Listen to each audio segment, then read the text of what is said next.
Well, South Carolina is dealing with a measles outbreak. Nearly 100 people have been diagnosed with the highly contagious disease, but there are ways to protect you and your family. Let's welcome Dr. Stephen Thacker, pediatric infectious disease specialist at MUSC Children's Hospital. Glad to have you with us. So what spurred on this measles outbreak here in South Carolina? Yeah, you know, what happened in South Carolina is what we've seen in other states across the U.S., where we've got communities that don't have a high enough vaccination rate to provide what we call herd immunity. And measles reached those communities. What started off as something related to a travel exposure has now led to local spread in communities at risk, largely in the upstate region at this point. Right, so Spartanburg County is kind of the epicenter right now.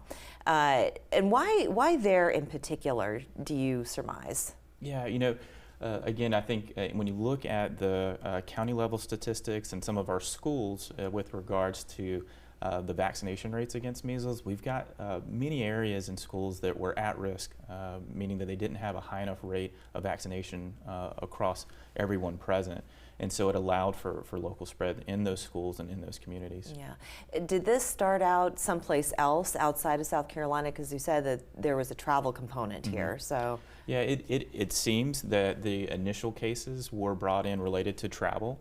And then once you bring in measles into a community that's at risk, its ability to spread like wildfire is present, because it's so effective at infecting us, because it can linger in the air for up to 2 to 3 hours after someone that's been infected has been in that space. And it's just very effective at making us sick. We know that if you're at risk for infection, you haven't been vaccinated, about 90% of us will become infected if we're around someone with measles. Do you think that this was picked up outside of the United States? Because I thought we eradicated measles here in the United States. Yeah, you know, when we talk about measles elimination, it's this idea that the rate of disease is so low that we don't see it spreading locally. And the Americas reached that status in about 2000 and now is at threat.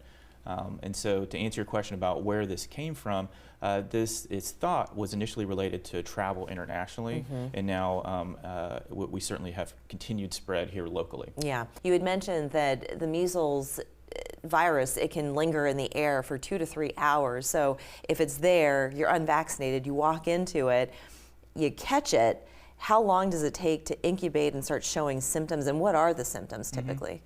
Yeah, you know, it takes about anywhere from a week to 2 weeks for incubation. And as far as the symptoms, well, the first things that we see, since this is a respiratory virus, are things that you might not expect. So fever, cough, congestion, kind of red, watery eyes. And the thing that's somewhat unique about measles is a rash that starts on the head and face and then spreads to the rest of the body. We're infectious, though, for about 4 days before that rash ever develops. And so it's part of why this is such a challenge to contain in at-risk communities. Because you could be infecting other people and not even know that you have it yourself.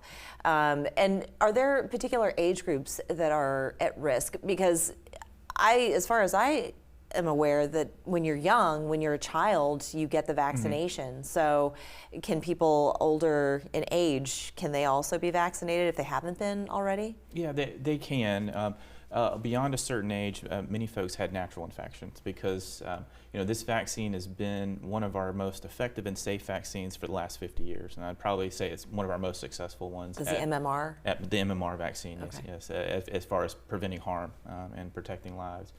And so you can get vaccination if you're older. I would say, to answer the question about who's most at risk for being harmed by this, it's really those of the youngest age, because we don't start vaccinating until typically around 12 months of life for the first dose of this 2-dose series, as well as those that have medical conditions that make it not safe or not effective for them to receive the vaccine. Okay, so is it a lack of access to the vaccine itself, which is why people are growing up without the vaccination? Because it's not one of those first vaccinations, the moment that you come into the world, that you get a shot.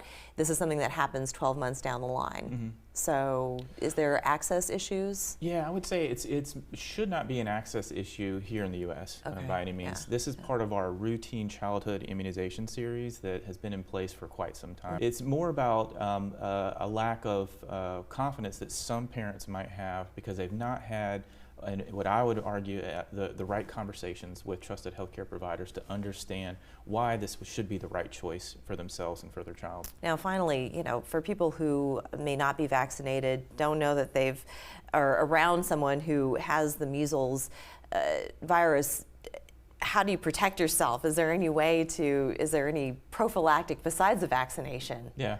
Well, I hate to, I would really raise up the vaccination, because without a doubt, that is the most effective tool we have at staying healthy and well. But beyond that, it's things that hold true during cold and cough season. And if you don't know if you've been vaccinated, is there any way to check? Yeah, there is. You can certainly reach out to your healthcare provider. Okay. There's state immunization registries in almost every state in the U.S., and so you should be able to find out if you received it as a child. As a potential last step, you can also do some lab testing in partnership with your doctor to prove whether or not you have been vaccinated or not. Oh, fantastic. Well, Dr. Thacker, thank you so much. Really interesting stuff. Appreciate it. We'll be back after this.